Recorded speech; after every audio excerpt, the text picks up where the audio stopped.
न उलझो न दूसरों को उलझाओ, कि न उलझो न दूसरों को उलझाओ, बड़ी मुश्किल से मिलता है ये जीवन, कि बड़ी मुश्किल से मिलता है जीवन, खुश रहो और जीवन को आसान बनाओ। नमस्कार दोस्तों, मैं हूं राजेश आर्य और आप देख रहे हैं बड़े चलो न्यूज का प्रेरक कानूनी ज्ञान प्रोग्राम। और आज हमारे साथ फिर से एक बार हमारे स्टूडियो में मौजूद हैं एडवोकेट अनिल श्रीवास्तव। चर्चा वही कि कानून की कुछ खास बातें आपके लिए लेके हम आए, और वो खास बातें हैं आर्टिकल 370। बड़ी धूम मचाई। आज मोदी जी हैं, मोदी जी का नाम है, उनके साथ आर्टिकल 370 भी कहीं ना कहीं जुड़ा है। क्या है आर्टिकल 370? क्या इसके बेनिफिट लोगों को होने हैं? क्या लोगों को बेनिफिट्स हो चुके हैं और आपको इसका क्या फायदा? तो जानते हैं हमारे खास मेहमान एडवोकेट श्री अनिल श्रीवास्तव जी से। तो सबसे पहले सर नमस्कार। मैं आपका स्टूडियो में बहुत बहुत स्वागत करना चाहूंगा।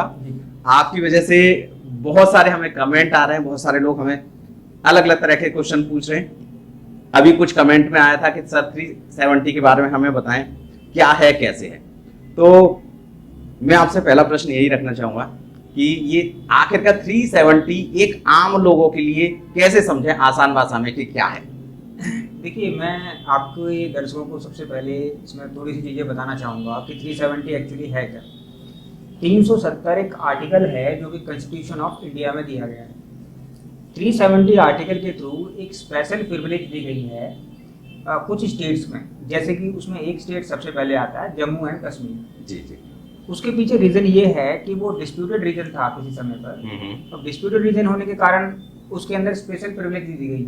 अच्छा। कि ये किस कंट्री में जाएगा, वेदर इंडिया का पार्ट है या किस कंट्री में, उसको स्पेशल प्रिविलेज में डाल दिया गया। वो पुराना हमारा पैक्ट था, पुराने हमारे कानून थे।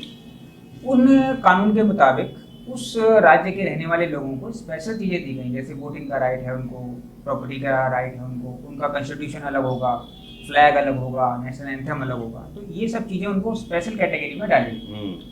इंडिया के जो अदर लॉज थे वो वहाँ पर अडॉप्ट किए गए, हालांकि वो वैसे उनके ऊपर लागू नहीं होते। जी जी। तो इस तरीके से 370 का आर्टिकल वहाँ पर इम्पोज करके वहाँ पर ये चीज़ें उनको दी गई ताकि उनको सहूलियत हो, लोकल पब्लिक। ये किसी पर्टिकुलर स्टेट में था नहीं, वहां लगाया गया, या कुछ और भी स्टेट भारत के अंदर है जहाँ जब एक्चुअली में जब इंडिया का बंटवारा हुआ, जिसमें पाकिस्तान बना, इंडिया बना, तो उस कंडीशन में जम्मू एंड कश्मीर के अंदर कुछ प्रॉब्लम रह गई। जी जी। तो उसके कारण ये रहा कि वो कहते हैं कि हमारा पार्ट है पाकिस्तानी, और हम कहते हैं कि हमारा पार्ट है, और हमारी कंट्री में है भी वो हमारा तो अभिन्न अंग है। तो वो जो हमारा जो पार्ट है उसके लिए इसमें ये डाल दिया गया है कि स्पेशल कैटेगरी इसको दे दी गई है ताकि दूसरी जो है यहाँ की खूबसूरती को खराब ना करे, और जो लोग हैं वहाँ पे जम्मू कश्मीर के जो लोग हैं जी, उन्हें अब 370 पर लगने से वहाँ पर क्या लाभ होने लग गया है, पहले क्या नहीं था? देखिए, जम्मू कश्मीर के अंदर बहुत सारी चीज़ें थी, जैसे कि वहाँ पे सबसे बड़ी बात, उनका अगर रेवेन्यू जनरेट होता है तो वो टूरिज्म से होता है। अच्छा। वहाँ पे टूरिस्ट वगैरह ज़्यादा आते हैं, उनको सारा रेवेन्यू वहाँ से। वहाँ कोई इंडस्ट्री नहीं थी क्योंकि वो स्पेशल स्टेटस था वहाँ पर। कोई बाहर का व्यक्ति, किसी अदर स्टेट का व्यक्ति वहाँ जाके कोई इंडस्ट्री नहीं लगा सकता, कोई फैक्ट्री नहीं लगा सकता, कुछ नहीं कर सकता। तो हुआ ये कि जब ये लॉ खत्म कर दिया गया तो वो अब यूनियन टेरिटरी हो गया।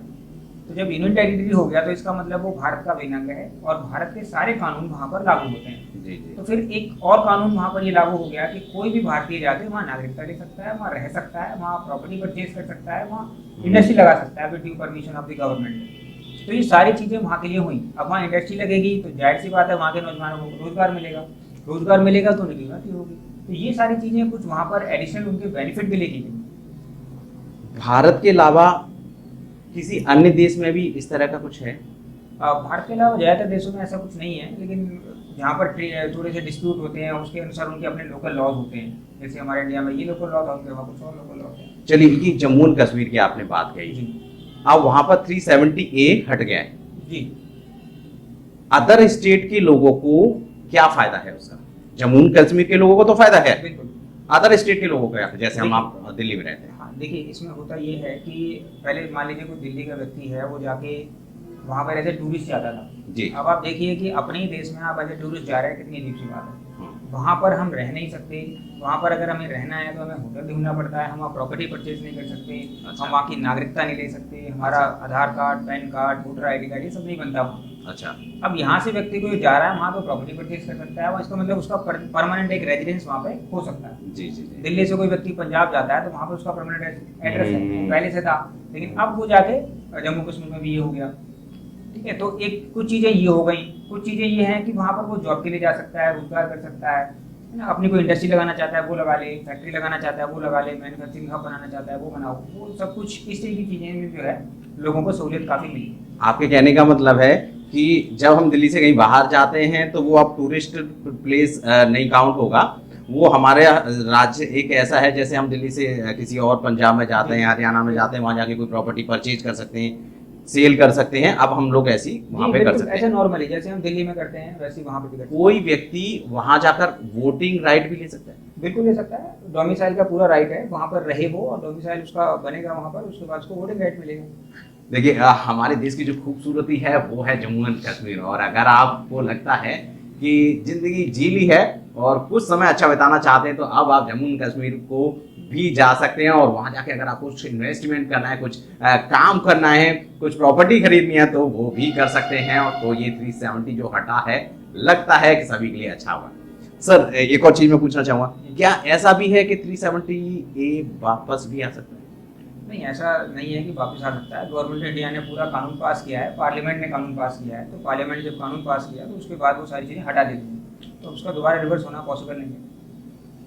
370A के साथ 35A कुछ भी था? 35 वो वही जो उसको स्पेशल प्रिविलेज देता है वहाँ के लोगों को। अच्छा। 370 स्टेटस देता है स्टेट को कि ये जम्मू एंड कश्मीर स्टेट है, इसको एक स्पेशल प्रिविलेज है, और 35 ये जो है वहाँ के लोगों को प्रिविलेज देता है, वही कि वहाँ के लोगों का स्पेशल राइट है कि वो अपना नेशनल एंथम अलग कर सकें, अपना नेशनल फ्लैग अलग कर सकें, उनको वहाँ पर सिर्फ रोजगार लेने का अधिकार है, बाहर के लोगों को नहीं है, वहाँ के रिसोर्सेज पे पहला अधिकार उनका है, बाहर वाले लोगों का नहीं है, प्रॉपर्टी परचेज करने का अधिकार उनको है, बाहर वालों को नहीं है। तो इस तरीके से वो 35 ये था, अब वो भी हट चुका है। आम आदमी को क्या पहले से ये पता था कि 370A क्या है? लोग जम्मू जाते थे घूमने, कश्मीर जाते थे घूमने, वो सिर्फ एक टूरिस्टर की तरह जाते थे, वहाँ कोई प्रॉपर्टी नहीं परचेज कर पाते थे। लोगों के दिमाग में कुछ ऐसा था कि वो एक दूसरा ही देश है, तब और अब में क्या फर्क आ गया?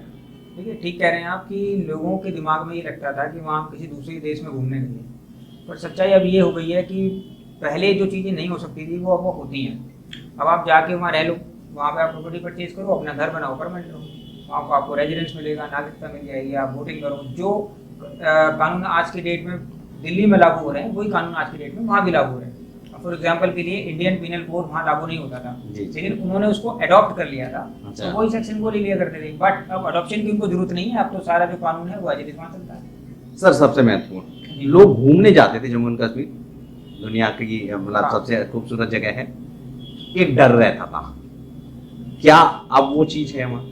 नहीं, देखिए, गवर्नमेंट ऑफ इंडिया ने कई बार अपनी स्टेटमेंट में बताया है कि ऐसा डर वहाँ नहीं है, और जो टूरिस्ट जो घूमने जाते हैं या कोई नागरिक भी वहाँ रहने जा रहा है तो उसके लिए इस तरीके की सिचुएशन नहीं है वहाँ पर मिलिट्री है, आर्मी है, आर्म फोर्सेस हैं, और उनकी जो लोकल पुलिस है जम्मू एंड कश्मीर, वो सब कुछ मिला के वहाँ पर लॉ एंड ऑर्डर की सिचुएशन जो है वो उन्होंने ठीक की है, तो ऐसी कोई खास प्रॉब्लम नहीं है। सर अगर मैं क्रिमिनल एक्टिविटीज पे लूँ, 370A जब पहले था और जब से 370 पहले हटा है, तब से वहाँ की क्रिमिनल जो एक्टिविटीज हैं, वहाँ जो दंगा फसाद ये सब हुआ करता था, उसमें कितना फर्क है?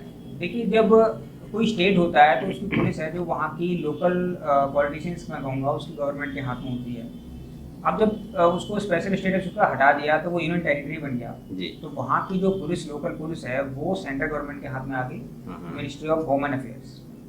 अब जो वहाँ CISF काम करती है वो भी मिनिस्ट्री ऑफ होम अफेयर्स की है, जो वहाँ पर CRPF काम करती है वो भी इनकी है, मिलिट्री भी इनकी है। तो उससे होता क्या है कि उनका कोऑर्डिनेशन अच्छा होता है, तो कोऑर्डिनेशन अच्छा होने के नाते वो उन लॉ एंड ऑर्डर की जो सिचुएशन है वहाँ खराब से थी उसको सही ढंग से निपट सकते हैं जी जी। तो अब मेरे ख्याल से वहाँ बेटर परिस्थिति हो चुकी है पहले के मुकाबले।